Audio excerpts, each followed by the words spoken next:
adat revolusi mental tuh bagaimana, Bu Menko? Ya iyalah, masa buang sampah sembarangan ya nggak boleh. Ini termasuk yang harus direvolusi mentalnya Itu ya. yang harus direvolusi, bahwa nggak boleh buang sampah sembarangan, harus tertib, mengantri, kemudian bersatu, dan yang tentu juga harus dilakukan adalah melayani. Kita harus melayani, jangan mau dilayani terus. Oh, jangan Agra.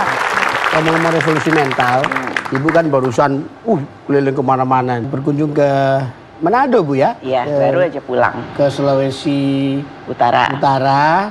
Ada acara apa itu, Bu? Pekan Kerja Nyata Revolusi Mental. Wah, apa itu?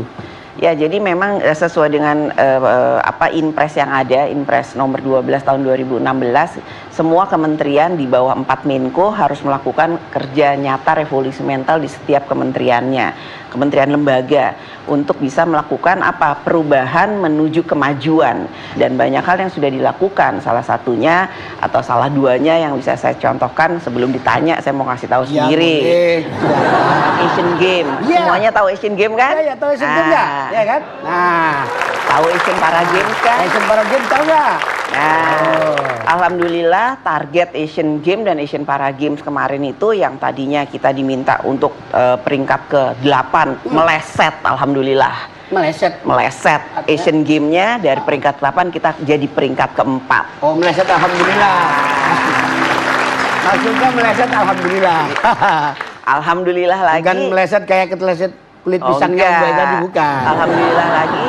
Artinya revolusi mental di Republik ini sudah ada buahnya ya. Sudah mulai perkembangannya ya. Sudah mulai terjadi. Merasuk di para jiwa. Ya.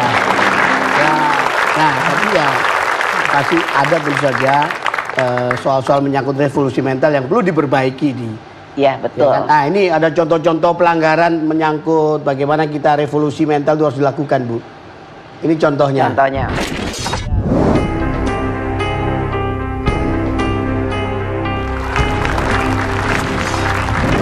Bagaimana, Bu? Kalau begini-begini itu bagaimana, Bu? Ya memang masih banyak hal yang harus dilakukan karena ini perubahan menuju kemajuan yang secara perlahan memang harus dilakukan bersama-sama. Saya juga menyadari, bukan cuma saya, pemerintah juga menyadari bahwa kita semua ini nggak mungkin bisa melakukan gerakan revolusi mental secara nyata di lapangan itu kalau nggak sama-sama.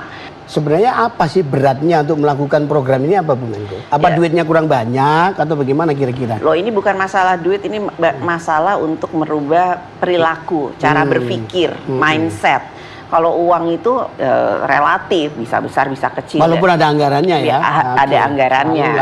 Masa nggak pakai anggaran terus gimana mau gerak ya? Nggak bisa bergerak. Namun sekarang anggarannya itu pun sudah menjadi tanggung jawab semua kementerian lembaga dan pemerintah daerah dengan pemerintah pusat. Kenapa sekarang semua pekan kerja nyata revolusi mental itu yang dilakukan oleh semua kementerian lembaga dengan pemerintah pusat dengan pemerintah daerah itu di daerah, supaya kita lihat juga daerah melakukan langkah-langkah revolusi mental atau enggak. Sampai merembes ke daerah-daerah ya. Harus sampai ke daerah-daerah. Boleh tahu anggarannya sampai berapa, Bu Menko?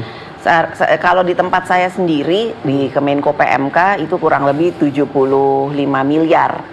Itu budget 75 miliar setahun di Kemenko PMK, menurut Ibu terlalu kecil atau? Saya nggak pernah kemudian mengatakan besar atau kecilnya anggaran, tapi bagaimana implementasi itu bisa berjalan langsung ke lapangan. Dan yang satu lagi yang saya harus sampaikan, tugas dari Menko itu adalah koordinator, mengkoordinasikan, mensinkronasikan dan mengendalikan kementerian yang ada di bawahnya. Jadi kalau ada yang menanyakan, Ibu Puan ini sebenarnya kerjanya apa sih? Kok nggak pernah ngapa-ngapain? Wah, iya, tahu ya, ada kritik itu negara juga, Bu ya? Tahu nggak kalau tugas Menko itu koordinasi, ngatur supaya semuanya sinkron. Tugas bos itu ngatur pembicaraan, nggak boleh ada yang ngomong-ngomong terus atau nanya-nanya terus. Di bawahnya ada berapa kementerian? Ada 8 kementerian. Gitu. Ini Bu Menko ada kritik ini anggarannya, ini ongkos revolusi mental, belanja iklan, gerakan revolusi mental Kemenko PMK. Itu belanja iklannya ada 87,4 miliar. Itu tahun berapa itu? Tahun piro itu? Tahun 2015. Terus kemudian 92 tahun piro itu? Miliar tahun 2015. Terus terakhir 22,5 miliar tahun 2018. Sekarang sosialisasinya itu kita udah nggak lakukan melalui iklan-iklan, tapi bagaimana kita lakukan itu langsung di lapangan. Jadi ketemu banyak orang, ketemu sama anak-anak sekolah, kita langsung lakukan sosialisasi dan edukasi. Jadi sekarang kalau dilihat di iklan-iklan itu udah nggak ada lagi iklan-iklan revolusi mental. Gratis. Iya. Nah, ini ada Vox Populi, Vox Dei. Suara rakyat, suara masyarakat adalah suara Tuhan. Ini kita dengar suara mereka nih.